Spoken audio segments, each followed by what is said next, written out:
कैसे हैं students JavaScript के लास्ट लेक्चर में हमने देखा था कि अरिथमेटिक ऑपरेटर्स क्या होते हैं और आज के लेक्चर में हम देखने वाले हैं कि जावास्क्रिप्ट में कंपैरिजन ऑपरेटर्स क्या होते हैं। मैं आपको पहले एग्जांपल दिखा देता हूँ। यहाँ पे मैंने W3 स्कूल ओपन कर लिया और यहाँ पे लिखा हुआ है कंपैरिजन ऑपरेटर्स। अब कंपैरिजन ऑपरेटर्स होते हैं बेसिकली इस तरह से, ये देखें डबल इक्वल का साइन लगा हुआ, इसको हम कहते हैं इक्वल टू। कंपैरिजन ऑपरेटर्स का जो रिजल्ट होता है वो ट्रू एंड फॉल्स में होता है। मतलब अगर वैल्यू ठीक है तो ट्रू आएगा, अगर वैल्यू गलत है तो फॉल्स आएगा। जब मैं एग्जांपल कराऊंगा तो आपको ज़्यादा क्लियर हो जाएगा। अभी मैं सिर्फ आपको कंपैरिजन ऑपरेटर का साइन दिखा रहा हूँ। यहाँ पे आ रहा है डबल इक्वल, इसका मतलब इक्वल टू है। अब यहाँ पे आ गया ट्रिपल इक्वल, इसका मतलब है equal value and equal type. दोनों वेरिएबल्स की वैल्यू भी सेम होनी चाहिए और उनकी टाइप भी सेम होनी चाहिए। इसके बाद आता है नॉट इक्वल का साइन, इसको हम कहते हैं नॉट इक्वल। इसके बाद आता है नॉट इक्वल, यहाँ पे नॉट इक्वल के साथ डबल इक्वल लगा हुआ है। इसका मतलब है ना तो वैल्यू सेम है और ना ही इनकी टाइप सेम है। ये वाला साइन होता है ग्रेटर देन का और ये वाला होता है लेस देन का साइन, और ये होता है ग्रेटर देन और इक्वल, इसको हम कहते हैं लेस देन और इक्वल। अब हम इसका प्रैक्टिकल देखते हैं कि कैसे ये काम करते हैं। यहाँ पे मैंने VS कोड ओपन किया हुआ है। स्क्रिप्ट टैग में मैं यहाँ पे लिख देता हूँ एक वेरिएबल जिसका नाम होगा लेट a इक्वल टू 10 और एक सेकंड वेरिएबल होगा जिसका नाम b रख लेते हैं इक्वल टू, इसकी वैल्यू मैं कर देता हूँ फॉर एग्जांपल 5।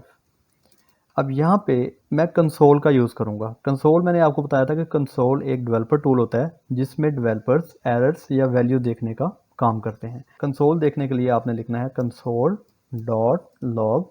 अब यहाँ पे मैं कंपैरिजन ऑपरेटर्स का यूज़ करूँगा। सबसे पहले मैं लिखता हूँ a इक्वल टू b। अब मैंने यहाँ पे इक्वल टू का साइन यूज़ किया जो मैंने आपको यहाँ पे दिखाया, ये वाला डबल इक्वल वाला।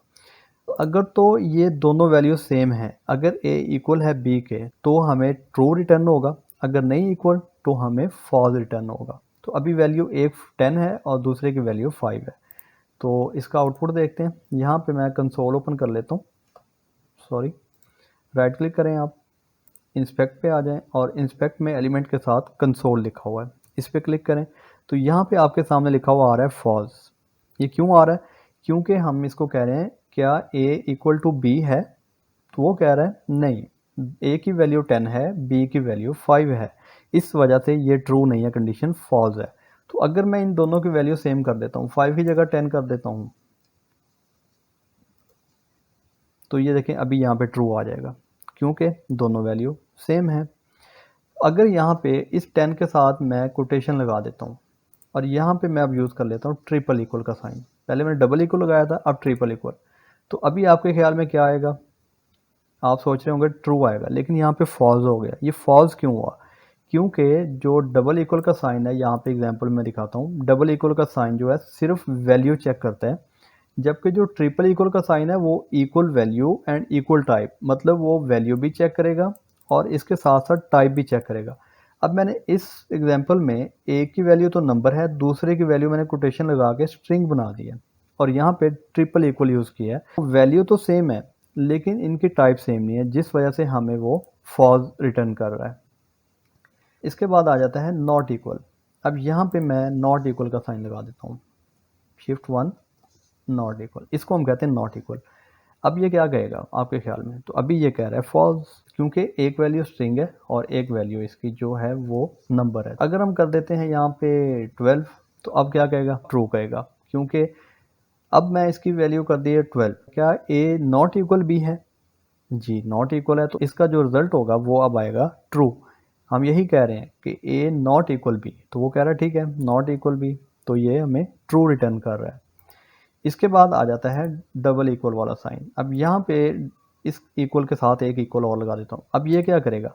अब ये इसकी वैल्यू भी चेक करेगा, नंबर हैं दोनों, और इसकी टाइप भी चेक करेगा। अब यहाँ पे मैं एक को कर देता हूँ स्ट्रिंग। अब ये आपको क्या रिटर्न करेगा? आपके सामने ट्रू रिटर्न कर रहा है। क्यों कर रहा है? क्योंकि हम कह रहे हैं ए नॉट इक्वल, तो ए नॉट इक्वल बिल्कुल ठीक है कि ट्रू है, ए नॉट इक्वल है बी के, तो ये ट्रू है। नेक्स्ट ऑपरेटर आ जाता है ग्रेटर देन का। अब यहाँ पे मैं साइन यूज़ कर लेता हूँ ग्रेटर देन, ए ग्रेटर देन बी है। क्या ए, अब यहाँ पे हम इसको कह रहे हैं क्या ए बड़ा है बी से? तो ए की वैल्यू 10 है, बी की वैल्यू 12 है, तो अभी ये देखें आपको रिटर्न करेगा ए तो बड़ा नहीं है, बी की वैल्यू ज़्यादा है। तो अगर हम इसको कर देते हैं 15, तो अब क्या आएगा? तो अब ट्रू आएगा। हम यही कह रहे हैं कि क्या ए बड़ा है बी से? तो वो कह रहा है जी ए बड़ा है, तो इसका रिजल्ट जो है वो आपके सामने ट्रू आ रहा है। इसी तरह हम लगा देते हैं यहाँ पे लेस देन का साइन। जो लेफ्ट साइड पे होता है ना, ये लेस देन का होता है, और जो राइट साइड पे जिसका मुंह होगा उसको हम ग्रेटर देन कहते हैं। तो अभी मैंने लेस देन यूज़ किया है। तो अब हम इसको कह रहे हैं क्या ए छोटा है बी से या ए लेस देन है बी से? तो अभी क्या रिजल्ट आएगा? फॉल्स।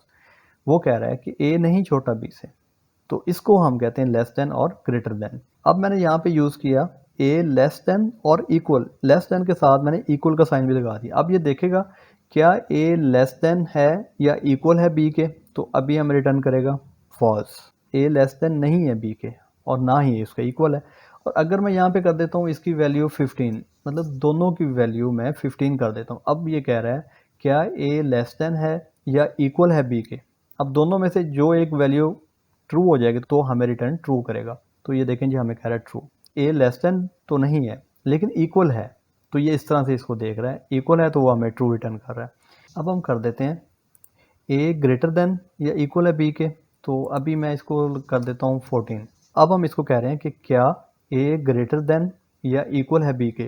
क्या ए बड़ा है इस बी के? तो अभी रिटर्न देखें क्या आ रहा है, हमें कह रहा है फॉल्स कि ए बड़ा नहीं है बी से। तो अगर मैं इसको कर देता हूँ 15, तो अब ये हमें ट्रू रिटर्न करेगा क्योंकि ए बड़ा तो नहीं है लेकिन इक्वल है इसके। तो इस वजह से वो हमें यहाँ पे ट्रू रिटर्न कर रहा है। और अगर हम इसको कर देते हैं 13, तो यहाँ पे फॉल्स आ जाएगा क्योंकि ए बड़ा नहीं है ना ही इसके इक्वल है बी के।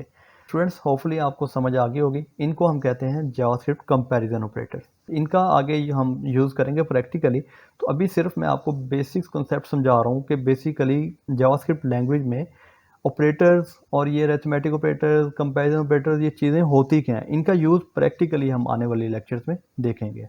होपफुली आपको अच्छे से समझ आ गई होगी। इजाज़त दीजिए। अल्लाह हाफिज़।